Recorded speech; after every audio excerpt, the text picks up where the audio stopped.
नीलम है और हर बंदा हमारी तो ये जो पटाखे फोड़े आप लोगों ने नारेबाजी की, क्या नाराजगी आपकी? हमारी भारत सरकार है जो हम पे ये अत्याचार हो रहे हैं, हम अपनी हकों की जो बात करते हैं, लाठीचार्ज करके हमको अंदर डाला जाता है, टॉर्चर किया जाता है, तो हमारे पास कोई माध्यम नहीं। कोई डायरेक्ट वजह है, कोई वजह है, किसी संगठन से हैं आप? नहीं, हम किसी संगठन से नहीं है, आम जनता है, स्टूडेंट है हम, क्योंकि हम बेरोजगार हैं। हमारे माता पिता इतना काम करते हैं, मजदूर, किसान, छोटे व्यापारी, दुकानदार, लेकिन किसी की बात नहीं सुनी जाती। ये हर जगह हमारी आवाज को दबाने की कोशिश करते हैं। ये तानाशाही नहीं चलेगी, तानाशाही बंद करो, तानाशाही बंद करो, तानाशाही नहीं चलेगी। भारत माता की जय। नमस्कार साथियों, मैं आपका दोस्त अशफाक अहमद और आप देख रहे हैं देशभक्त चैनल। आज संसद में दो लोग घुस गए और वो मतलब गेट पास होता है संसद में अंदर घुसने के लिए, पास बनाया जाता है जो नागरिक, कोई भी सामान्य नागरिक जा सकता है कि संसद की कार्रवाई अब चलती रहती है तो देखने के लिए। तो पास उनको मिल गया और वो चले गए अंदर, और अंदर जाके उन्होंने बम फोड़ा। वो बम मतलब कि जो अश्रु गैस होता है तो वो फोड़ा, और दो प्रदर्शनकारी बाहर में ही प्रदर्शन कर रहे थे। तो पुलिस ने उन लोगों को चारों को पकड़ लिया है। तो अब मामला पता चल रहा है कि सब बेरोजगार थे, बेरोजगारी से इतने ज़्यादा परेशान हो गए कि इस तरह का एक्शन लिया। तो ये जो अश्रु गैस जो फेंका गया, गोले फेंके गए, तो ये किसकी याद दिलाता है? शहीद भगत सिंह की। उन्होंने अंग्रेजों की गुलामी में आवाज उठाने के लिए ऐसे ही संसद में अश्रु गैस फेंका था, अश्रु गैस की गोली की आवाज ऐसे तो सुनी नहीं जाती है। सड़क पे लोग प्रदर्शन करते हैं, सरकार को फर्क नहीं पड़ता है। संसद में अगर आप ऐसा कुछ करेंगे तो ये मतलब एक खबर बन जाती है और फिर सरकार के कान खड़े हो जाते हैं। तो सरकार के कान खड़े करने के लिए इस तरह की कार्रवाई होती है। तो भगत सिंह को तो शहीद कर दिया गया, उनको फांसी पे लटका दिया गया। अब इनका क्या हाथ होगा वो देखने वाली बात है। लेकिन ये जिस तरीके से मतलब देश में बेरोजगारी की हालत है, अभी ऐसी हालत है कि पिछले साल बोल सकते थे कि 4 में से 3 ग्रेजुएट बेरोजगार हैं, उनको नौकरी नहीं मिल रही है। और आज तो बोल सकते हैं कि चारों को नहीं मिल रही होगी, क्योंकि सरकारी जो भर्तियां हैं वो बिल्कुल बंद है, राज्यों के भी और केंद्र के भी। और इतने सारे मतलब खाली पद पड़े हुए हैं, तो वो भर्ती नहीं किए जा रहे। वो संविदा लोगों से काम चलाया जाता है, और दूसरे जो सरकारी पद है वो कम होते जा रहे हैं, क्योंकि मोदी जी जो है वो सरकारी तंत्र बेचते जा रहे हैं अडानी को। तो अडानी तो नौकरी से तुरंत निकाल देता है, बिना आदमी काम चल जाता है उसको, बहुत कम लोगों से। तो नौकरियां खत्म हो रही है बहुत बड़े तरीके से। तो सरकारी नौकरियों की ये हालत है। सरकारी नौकरियां जो है, जैसे रेलवे बहुत ज्यादा सबसे ज्यादा भर्ती करता था, तो रेलवे में 5 साल से बिल्कुल बंद है, एक भी नौकरी नहीं है, नहीं आई है सर। और भी जो डिपार्टमेंट है सरकार के या प्राइवेट पब्लिक सेक्टर है, वहाँ भी बहुत मुश्किल से भर्तियां हो रही। और सर प्राइवेट में तो देखिए तो इन्वेस्टमेंट है ही नहीं। इन्वेस्टमेंट के नाम पे अडानी पैसा लगाता है तो क्या करता है, वो सरकारी तंत्र खरीद लेता है, तो नौकरियां आने के बजाय चली जाती हैं। और बाकी जो है इन्वेस्टमेंट बिल्कुल नील है, देश में इन्वेस्टमेंट नहीं है। मोदी जी भले ही वो झूठा प्रचार करते रहे, लेकिन कोई पैसा लगाने को तैयार नहीं है। और उसकी वजह क्या है? तो वजह है कि लोगों के पास में सामान खरीदने को पैसे नहीं है। अभी आप जितनी भी जो प्रोडक्ट्स देख लीजिए, चाहे कार हो, चाहे मोटरसाइकिल हो, चाहे और भी जो चीजें फ्रिज और इस तरह की चीजें हैं, तो वो सब लोग खरीदते नहीं है, क्योंकि लोगों को कोई भरोसा नहीं है कि कल क्या होने वाला है, नौकरी रहेगी कि नहीं रहेगी, रोजगार चलेगा कि नहीं चलेगा। इस तरह का पूरे देश में माहौल है, और ये सब मोदी जी का किया हुआ है। लोग डरते हैं, तो कोई भी क्यों बेवकूफ होगा कि पैसा लगाएगा, नुकसान उठाने के लिए क्यों लगाएगा? कोई नया फैक्ट्री करेगा, कोई अपना फैक्ट्री बढ़ाएगा, जो है वही तो नहीं चल पाते। तो ऐसी हालत है पूरे देश में।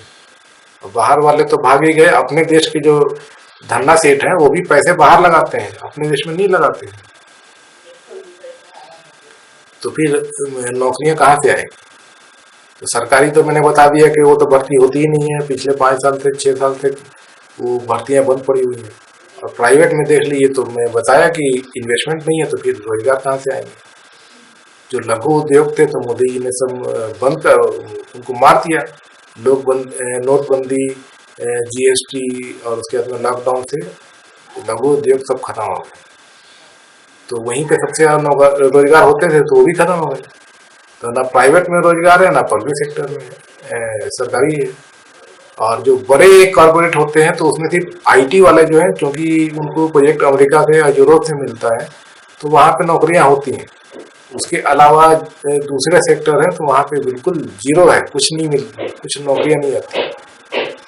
बस कंस्ट्रक्शन जो है उसमें घर वर बनते हैं तो उसमें थोड़ी बहुत नौकरियाँ होती हैं, तो वो भी मतलब कॉन्ट्रैक्ट बेसिस पे होती है पूरी। और फिर ये जो सड़क वड़क बनती है तो उसमें भी कॉन्ट्रैक्ट बेसिस पे होती है, परमानेंट नहीं होती, क्योंकि ये सब प्रोजेक्ट होते हैं। प्रोजेक्ट खत्म हो गए फिर नौकरी खत्म। तो ये हिसाब किताब है देश का, और ये इसके पूरे जिम्मेदार मोदी जी हैं। तो सरकार कैसे चलाना है मोदी जी को डॉक्टर मनमोहन सिंह से सीखना चाहिए था।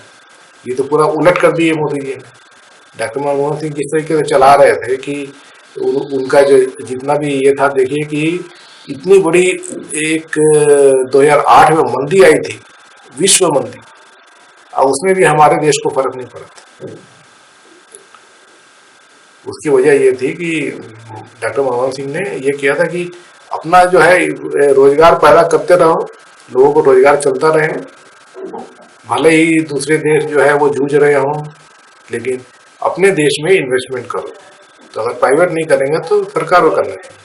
तो वो सरकार का पैसा लगाते थे प्रोजेक्ट में, तो उस तरह से मंदी से हम उबर पाए थे।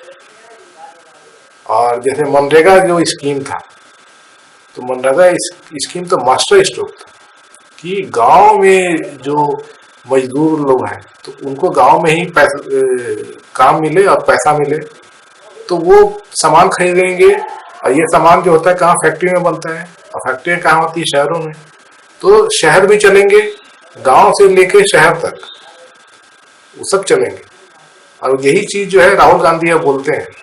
राहुल गांधी बोलते हैं कि पैसा जो होता है वो किसके जेब में जाना चाहिए, गरीबों के जेब में जाना चाहिए। मजदूर, किसान, महिलाएं, मिडिल क्लास, लोअर क्लास, गरीब, तो उनके जेब में पैसा जाने से क्या होता है कि वो खर्चा करते हैं, वो खाने पीने से लेके दूसरी चीजें खरीदते हैं।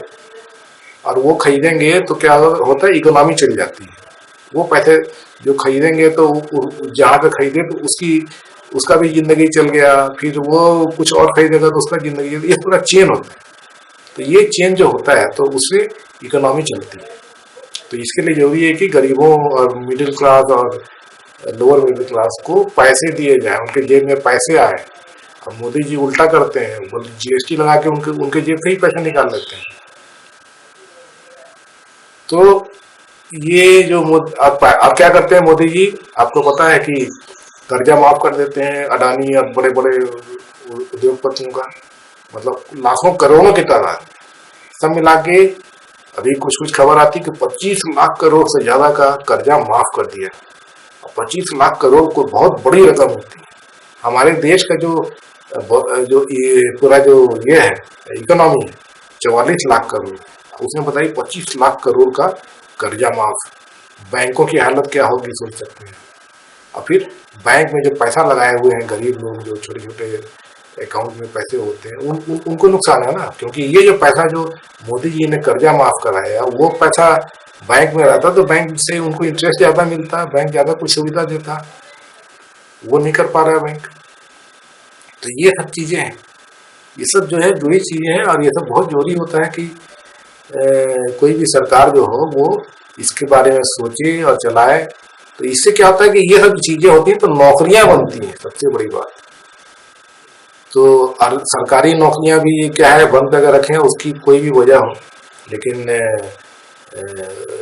वो वहां पे नहीं है तो वो भी नुकसान है, क्योंकि वो लोगों को नौकरियां मिलती हैं तो वो भी खर्चा करते हैं ना लोग, वही मतलब सबसे बड़ा चीज है कि लोग की जेब में पैसे आए, लोग खर्चा करें, तब जाके इकोनॉमी बढ़ती है। अब मोदी जी उल्टा करते हैं, अडानी के जेब में पैसे डाल देते हैं, तो फिर वो पैसे तो उधर चले गए, तो वो इधर तो आएंगे नहीं। मतलब जो इकोनॉमी के अंदर में जो बोलते हैं ना कि रोलिंग करना पैसा, तो पैसा रोल नहीं होता है। अडानी के जेब में गया तो पैसा रोल होना बंद, और फिर वो इकोनॉमी का भट्टा बैठता है। और फिर रोजगार भी, इसीलिए जब इकोनॉमी जब चलती है तब रोजगार बनते हैं, इकोनॉमी नहीं चलेगी तो रोजगार भी नहीं बनते हैं, एकदम सीधी सी बात। तो इतना भयंकर जो मतलब बेरोजगारी की हालत है, और उसी से त्रस्त है जो युवा, और वही जो संसद पे जो हमला हुआ है, तो वो उसी का एक परिणाम है। ये तो सिर्फ उन्होंने अपनी आवाज को उठाने के लिए ऐसे किया, लेकिन सोचिए कि जो बेरोजगार है उसकी पूरी जिंदगी ऐसे बेरोजगारी में निकल जाएगी, कैसे चलेगा उसका। और एक दो नहीं, यार तो मतलब सबकी बात हो रही है, नए जितने भी लोग हैं सबकी बात हो रही है। पूरी की पूरी जो पीढ़ी जो है वो तो मतलब समझ लीजिए तबाह हो गई।